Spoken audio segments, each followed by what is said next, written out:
Hello guys! Today, ang ituturo ko naman sa inyo is all about special products, square of a binomial. Okay, let's start. Square of a binomial. The square of a binomial in the form a plus minus b raised to 2 is the product of a binomial when multiplied to itself. So, in our first case, we have a plus b raised to 2. So, kapag in-expand natin yung a plus b raised to 2, magkakaroon tayo ng a plus b multiply by a plus b. Okay? And then, kapag sinimplify naman natin yung a plus b multiply by a plus b, pwede tayo mag-distributive property. So, itong a, distribute natin dito sa a. So, a times a is a square. And then, distribute naman natin to sa second term, which is b. So, a times b is ab. And then, ito namang b, multiply natin dito sa a. Yung first term, distributive property, b times a is equal to ab. Then finally, itong b, multiply natin dito sa second term, which is yung b. So that is b multiplied by b, that is b squared. And then simplifying this, copy natin yung a squared. And then we have ab plus ab. So we can combine this dahil parehas naman silang ab. And that will give us 2ab. Okay? And then copy yung b squared. So ito yung general formula natin kapag nag-multiply tayo ng, or rather kapag nag-square tayo ng binomial, okay? In the form ng a plus b, okay? Same goes, or same case dito sa a minus b natin. Ito naman yung magiging general formula natin. Ang pinagkaiba lang is just the sign ng ating second term, okay? Sa a minus b, yung 2ab natin is negative. Pero dito sa a plus b, lahat sila positive, okay? So, in this regards, or in this matter, or in this case, the first term of the product is always the square of the first term in the binomial. So, yung first term daw is laging square ng first term. So, as you can see, itong a, pag kinompare mo siya dito sa first term ng ating binomial, square lang siya. Which is a, naging a square lang siya. So, tama itong first statement natin. Okay? So, yung second statement naman natin regarding the second term of the product is always twice the product of the two terms in the binomial. So, lagi daw siyang twice ng product ng two terms. Okay? As you can notice then, i-check natin kung tama yung statement. Yung second term natin is 2ab. So, in that case, we can interpret it as twice the product of a and b dahil you multiply a and b and then minultiply mo siya sa 2. So, twice nung product nilang dalawa. So, ibig sabihin, yung ating statement regarding the second term is correct or tama. And lastly, itong last term natin, ang sinasabi dito, the last term of the product is always the square of the last term in the binomial. So, let's check kung tama bang square ng last term ng binomial yung ating last term. So, here, ito, b square, as we can see, okay, ito ang ating last term sa binomial, which is b. And b square is just etong b kapag in-square mo. 'Di ba? So, ibig sabihin, yung ating statement about the last term is always true. So, tama siya. Na-square lang siya nung ating last term. Okay?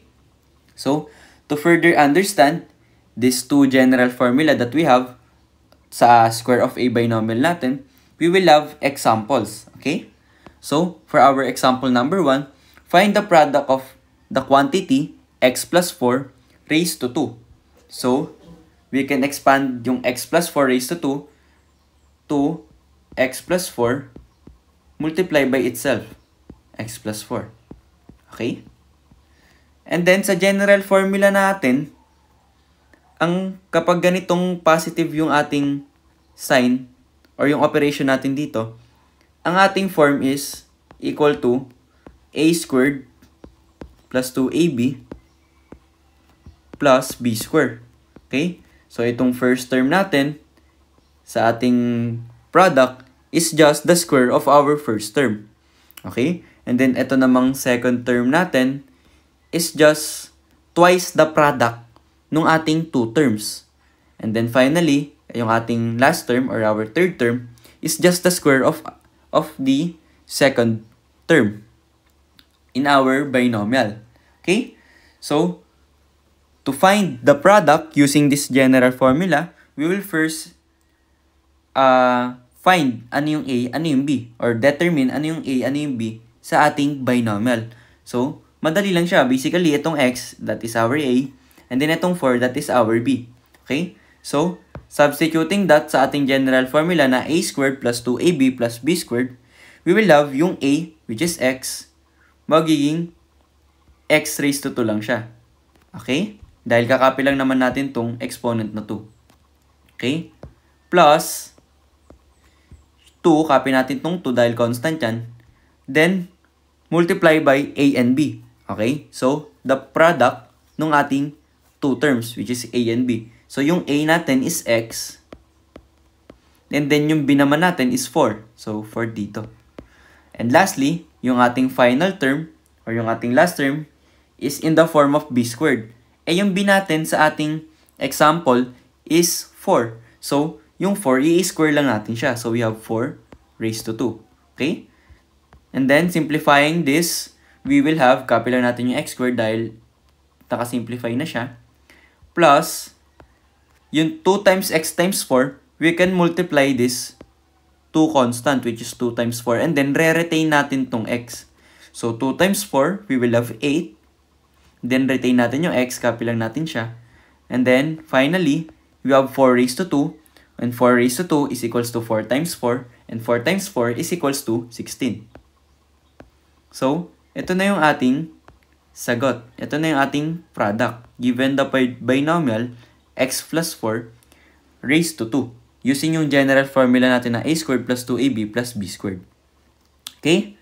So, proceed tayo sa ating example number 2. We have find the square of the quantity x minus 6 raised to 2. So, expand natin siya into x minus 6 times x minus 6. Dahil dalawang beses siyang minultiply sa sarili niya. Okay? So, kapag ganito naman na subtraction yung ating operation dito, ang form naman dyan, sabi sa ating statements kanina, or sa general formula na pinakita kanina, is we have a squared minus yung second term, magiging negative siya, which is the same pa rin na 2ab, then plus b squared na siya.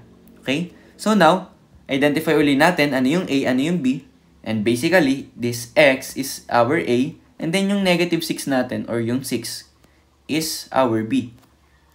Okay? And then, substituting sa ating general formula, yung a natin is x, so we will have your x, and then, copy natin yung square ng a.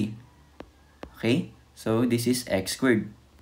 Minus, copy natin yung 2 dahil ito naman ay constant, times daw yung ating a and b. Okay? So, yung a natin is x, and then yung b natin is 6. Okay?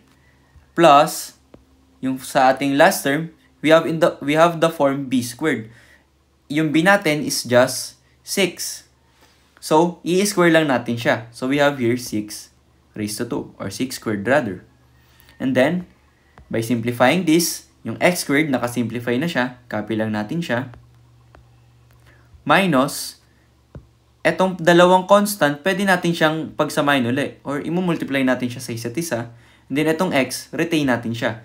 So, we have 2 times 6, that is 12. Copy natin yung x. Then, finally, simplify natin yung 6 raised to 2. 6 raised to 2 is equals to 6 times 6. And 6 times 6 is equals to 36. Ayan. So, this is our final answer. Ayan. So, for our third example, we have in the form of, or we have rather the m plus 6 raised to 2. So, naka-positive ulit tayo dito. Okay? So, first pala, expand muna natin siya. So, we have m plus 6 multiply by itself, which is m plus 6 also. Okay? And here, we have in the form of, since positive siya, a squared plus 2ab plus b squared. Okay? And then, we need to determine ano yung a, ano yung b sa ating example. So, basically, itong m, this is our a, and then yung 6, that is our b. Okay? So, substituting sa ating general formula, yung value sa example natin, yung A, which is, ang equivalent niya is M sa example, so that is M, then square, copy natin yung square sa ating general formula. Plus, copy natin yung 2 na constant, and then multiply by A and B. So, by that, we have A, which is M, and then yung 6, that is our B. Okay? Then, finally, for our last term, we have in the form of B squared. Sa ating example, yung B natin is 6. So, i-square lang natin siya. 6 square. So, ayan. And then, sisimplify natin to. Copy lang natin yung M squared. Dahil siya naman ay nakasimplify na. Plus, etong ating dalawang constant, pwede natin tong i-multiply sa isa't isa. So, 2 times 6 is equals to 12. And then, retain natin yung M. Copy lang natin siya. Plus, simplify natin yung 6 raised to 2. That is 6 times 6. And 6 times 6 is equals to 36. So, this is our final answer.